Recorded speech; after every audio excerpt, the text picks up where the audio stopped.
التماس گزار ہوں جناب قبلہ ڈاکٹر سید غضنفر شاہ صاحب سے کہ آپ تشریف لائیں اور آج کی اس مجلس سے اظہار خیال فرمائیں۔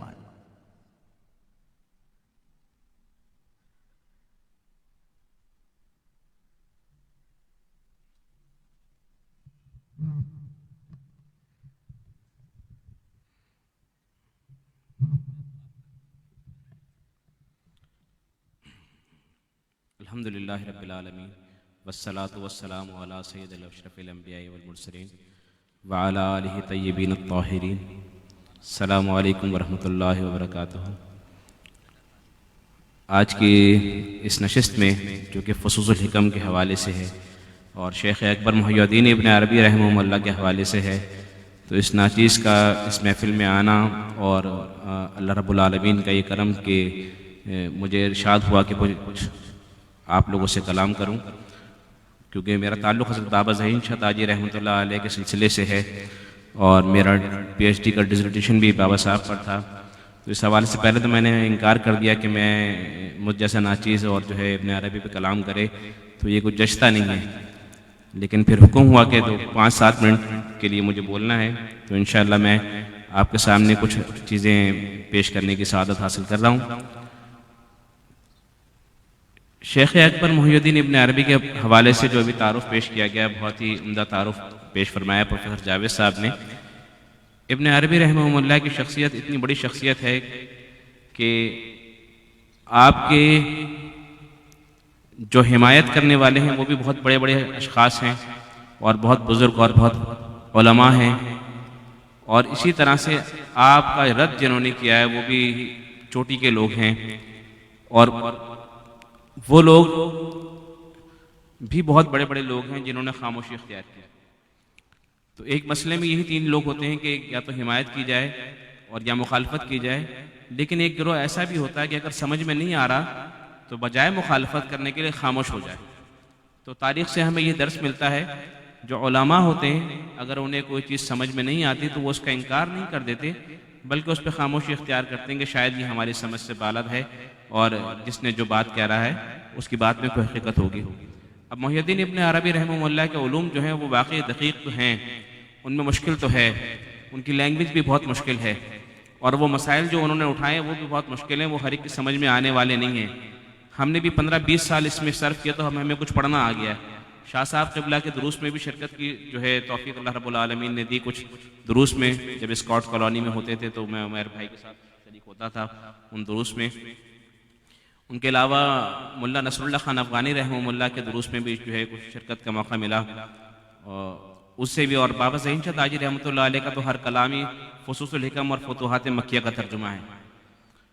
بابا صاحب فرماتے ہیں خاک سے لالہ و گل سنبل اور ریحاں نکلے،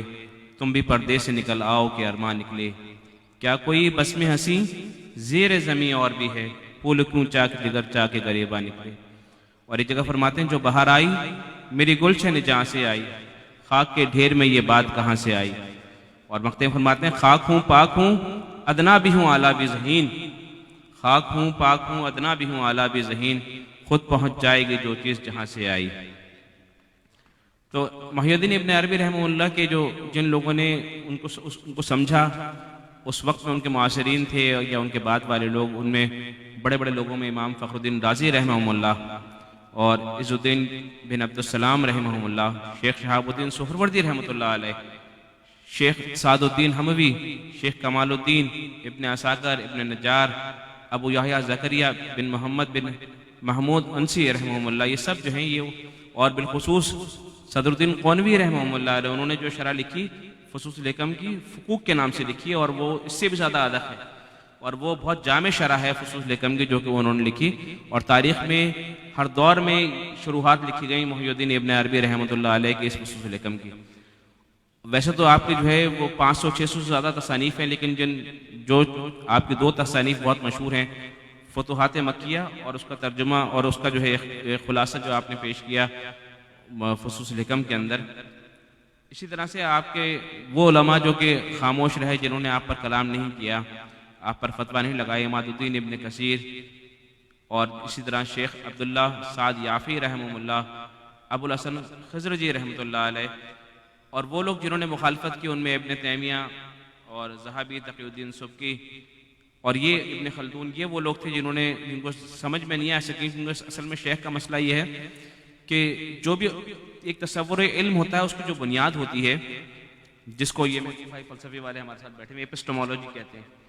تو جب تک وہ اس ایپسٹمولوجی کو، اس نظریہ علم کو نہیں سمجھ پائیں گے تو وہ اس کی اصطلاحات کو نہیں سمجھ پائیں گے، تو اس علم کو نہیں سمجھ پائیں گے۔ یہاں پر جو ہم نے سیکھا اس میں مسئلہ یہ ہوا کہ فلسفے کی اور تصوف کی اصطلاحات کامن ہیں، لیکن فلسفے میں ان کا ترجمہ کچھ اور ہے،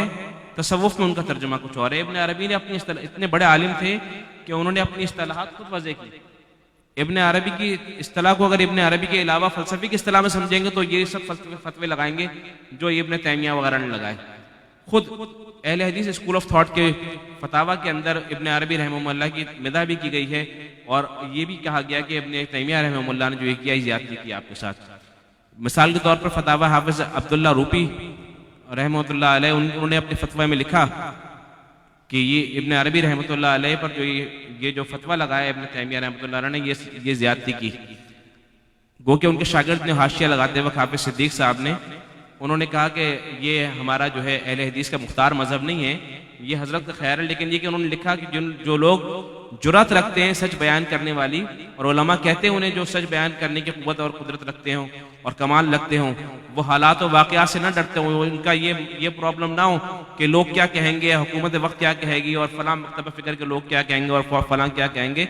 وہ جو حق بیان کرنے والے ہوتے ہیں وہ حق بیان کرتے ہیں، اور وہی علماء ہوتے ہیں امام احمد بن حنبل کی طرح۔ تو انہوں نے لکھا کہ جو ابن عربی رحمہ اللہ نے جو ہے توحید، یعنی جو افعالی، ذاتی اور صفاتی توحید کے مراتب بیان فرمائے ہیں، تو وہ ان کے اپنے مراتب علمی کے اعتبار سے ہیں۔ علامہ شوکانی رحمۃ اللہ علیہ نے بھی جو کہ انہوں نے بھی ابن عربی کی مدح فرمائی اور ان پر جو ہے کفر کا فتویٰ نہیں لگایا۔ فصوص الحکم کے حوالے سے بس چند چیزیں عرض کر کے آپ سے اجازت چاہوں گا۔ فصوص فص سے ہے، اس کے معنی ہے موتی کے، اور حکم جو ہے حکمتوں کی جمع ہے، یعنی یہ ابن عربی رحمۃ اللہ علیہ ایسے بحر بے کناں تھے حقائق و معرفت کا کہ ان کے ہر حرف پر، فتوحات مکیہ کے ہر حرف پر 4 علوم ہیں جو علماء جانتے ہیں، وہ جانتے ہیں۔ وہ کہتے ہیں ایسے بے کنار سمندر کے تمام معنوی امکانات کو اپنے اندر جذب کر کے مرتکز کر دینے والی چیز، اس کو موتی کہتے ہیں۔ سمندر کے اگر ہم دیکھیں تو 2 پہلو ہیں، ایک اس کا پھیلاؤ اور دوسرا اس کا ارتکاز، یعنی یہ فصوص الحکم جو ہے، فص جو ہے جب سمندر ارتکاز کر کے مرتکز ہو کے موتی میں آ جائے تو یہ فص ہے، اور جب یہ پھیلاؤ کی شکل میں آ جائے تو یہ حکمت ہے، یہ حکم ہے۔ تو یہ اس کی لامتناہیت جو ہے یہ حکمتیں ہیں، اور جس کا ارتکاز جو ہے یہ فص ہے۔ اور حقائق جو ابن عربی رحمہ اللہ نے بیان فرمائے ہیں، ان میں سے میں 4-5 کرنا چاہتا تھا، لیکن اب جو ہے صرف ایک ہی پہ اکتفا کروں گا۔ اذان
حکمت کہتے ہیں اس مظہر عینی کے شعور کو، مظہر ذاتی کے وقوف کو، پہچان کو۔ اور یہ کتاب جو ابن عربی رحمۃ اللہ علیہ کی کتاب ہے، یہ دراصل حقائق نبوت کی کتاب ہے، اور حکمت جو ہے نبوت کی کسی حقیقت کی پہچان کو کہتے ہیں یہاں اس اصطلاح میں ابن عربی کے رحمہ اللہ یا فصوص الحکم کے اعتبار سے کہتے ہیں انبیاء کی جہات ولایت کو واضح کیا ہے ہر فصل کے اندر۔ انبیاء علیہ السلام کی بھی دو جہات ہیں، ایک ان کی جہات نبوت ہے، ایک ان کی جہات ولایت ہے۔ تو یہاں ابن عربی رحمہ اللہ نے ان کی جہات ولایت کو واضح کیا ہے، اور دیگر انبیاء کی ولایت سے مقام ولایت سے ممتاز کیا ہے ایک دوسرے کو، اور بالآخر انہوں نے کیا کیا ہے، حقیقت محمدیہ میں ان کو ضم کر دیا ہے، یعنی امتیازات کی کثرت کو وحدت میں جمع کر دیا ہے حقیقت محمدیہ کے اس میں۔ تو وہ جو تصور علم ہے ان کا ابن عربی رحمہ اللہ کا، تو اس میں جو ہے وہ الفاظ اور معانی کی یکجائی کو علم کہتے ہیں۔ الفاظ اور اس کی معانی کی یکجائی جو ہے اس کو علم کہتے ہیں، اور یہی وہ اصطلاح استعمال کرتے ہیں اس کے لیے اعتبار کی، اور وہ شے جو قابل ادراک اور لائق اظہار ہو اسے علم کہتے ہیں۔ اور اگر وہ حکمت اندر سے نکل کے آئے، اس کا مبدا اندر سے ہو ادراک، تو اس کو جو ہے حکمت کہتے ہیں، اور اگر وہ عطا سے ہو اللہ رب العالمین کے اور اوپر سے ہو تو اس کو معرفت کہتے ہیں۔ اور یہ جو الفاظ اور معنی کا جو یہ جوڑ ہے، اس پر صرف اس پر بابا صاحب نے جو ہے ایک نظم لکھی اور چند اشعار لکھے، تو میں آپ کی نظر پیش کر کے جو ہے آپ سے اجازت چاہوں گا۔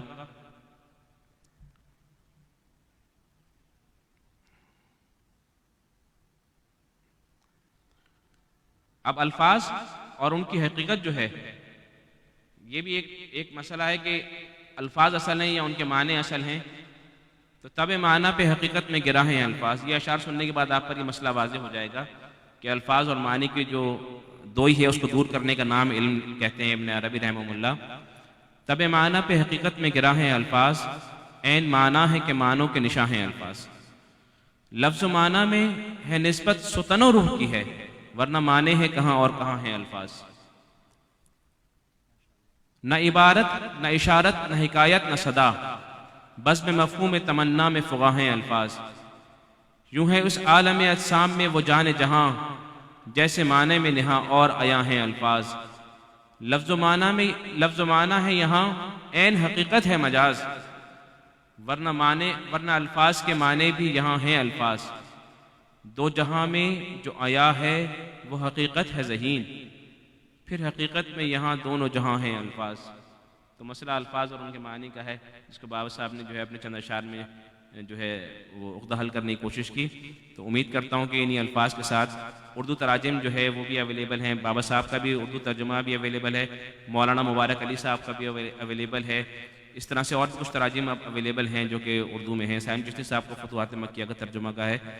بابا صاحب نے کیا کیا، اس میں انہوں نے پہلے ان کے اصطلاحات کے ترجمے کیے اور ان کو سمجھانے کی کوشش کی۔ اگر اصطلاحات نہیں سمجھیں گے تو وہ کتاب سمجھ میں نہیں آئے گی، اور اس کے بعد میں پہلے تنبیہات لکھی، پھر تشریحات لکھی اور پھر ترجمہ کیا، تاکہ ترجمہ قاری جو ہے آسانی سے سمجھ سکے۔ میں بہت شکر گزار ہوں، اور میری خوش نصیبی ہے کہ مجھے حضرت علامہ سید شاہ حسین گردیزی رحمہ دامت برکاتہم کے دروس میں شرکت کا موقع ملا، اور آپ کے سامنے گفتگو کرنا یہ بھی بہت بڑا سعادت کی بات ہے کہ استاد محترم نے جو ہے مجھے اس قابل سمجھا کہ مجھے چند لمحے چند دقیقے عنایت فرمائے۔ اللہ رب العالمین ہمیں ان بزرگوں کا فیضان عطا فرمائے، اور یہ فیضان سے فصوص الحکم، فتوحات مکیہ اور ابن عربی رحمہ اللہ کے جو علوم ہیں وہ ہم پر آسان فرمائے۔ السلام علیکم ورحمۃ اللہ وبرکاتہ۔